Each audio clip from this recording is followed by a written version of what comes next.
Isso aconteceu há cerca de 10 anos, quando eu era calouro na faculdade. Esta é a primeira vez que conto a história em todos os detalhes para alguém. Eu estudei numa faculdade pequena e isolada. Era um lugar onde a natureza era linda e pacífica, mas, infelizmente, tinha um lado sombrio por causa de atividades ilegais na região.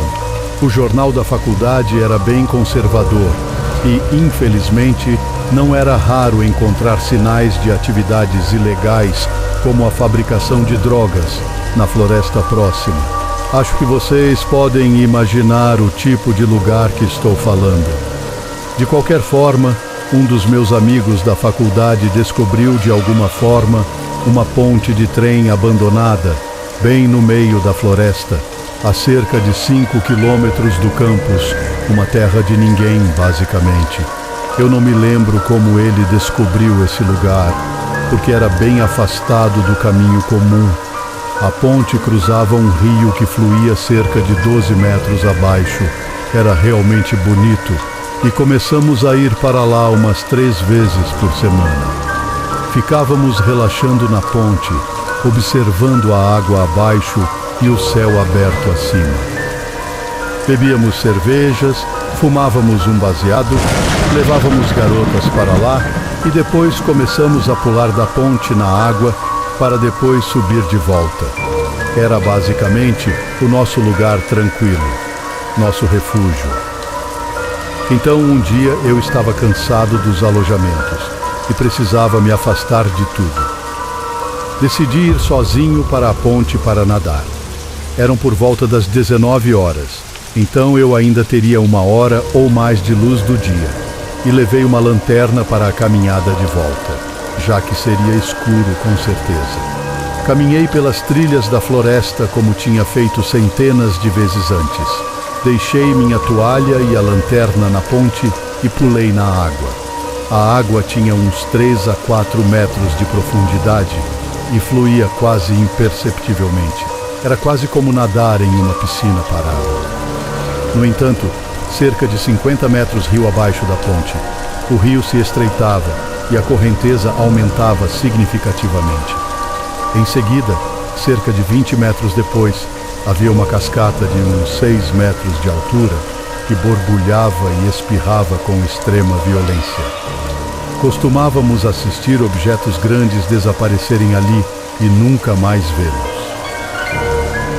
Então eu estava lá nadando tranquilamente, mergulhando e tal, e quando eu emergi da água, olhei para o lado do rio e vi um homem caminhando em direção à água. Como o rio estava bloqueando minha visão, eu não o vi andando em direção à água, mas vi ele em diferentes estágios de se aproximar da água, como folhear as páginas de um livro. Ele estava a cerca de 4 metros de distância, depois a 3 metros e finalmente a 1 metro. Eu mal posso te dar uma descrição. Ele tinha cerca de 1,80 de altura, magro, cabelo preto preso em um rabo de cavalo.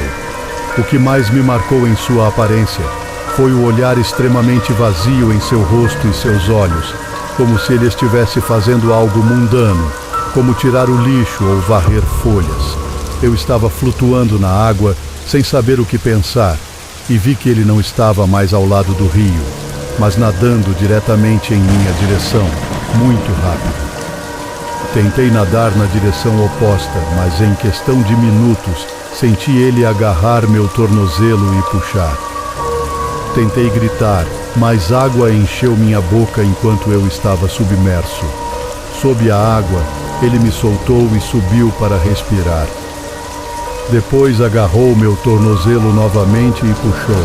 Parecia que ele já havia feito isso antes, e eu não o conseguia ver depois que ele tinha entrado na água. Ele estava me puxando gradualmente na direção onde a correnteza ficava mais forte, antes da cachoeira. Percebendo isso, eu entrei em pânico. Mesmo chutando e gritando, não conseguia me soltar.